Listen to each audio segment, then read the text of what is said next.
Lani sem bila na eni zabavi z mojimi prijateljicami.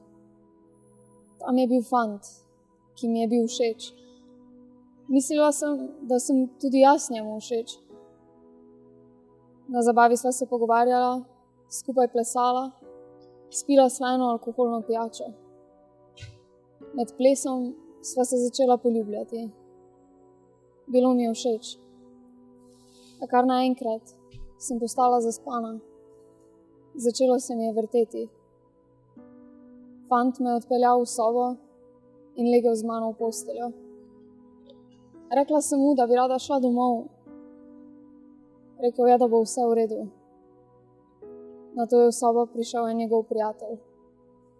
Spomnim se, da sta se skupaj smejala. Nato je fant, s katerim sem se prej poljubljala, odšel ven iz sobe. In z mano je ostal njegov prijatelj.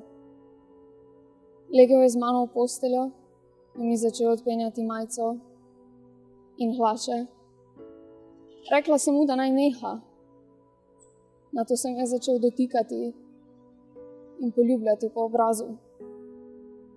Bilo mi je grozno. Začela sem jokati. Takrat je fant odšel iz sobe.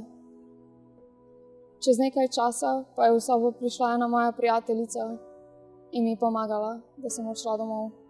Srečo sem imela, da je ob meni bila prijateljica, ki mi je stala v strani. Danes vem, da nisem bila odgovorna za njuno ravnanje. O tem sem se lahko pogovorila tudi z mamo in starejšo sestro. Če se je tudi tebi zgodila zgodba spolnega nasilja, ko nekdo ni upošteval, kaj si želiš in ne želiš v odnosu, ti povem, da to ni bila tvoja odgovornost. Za to dejanje je vedno odgovoren tisti, ki ne upošteva tvoje osebne meje. Pomembno je, da se o tej izkušnji pogovoriš z nekom, ki mu zaupaš.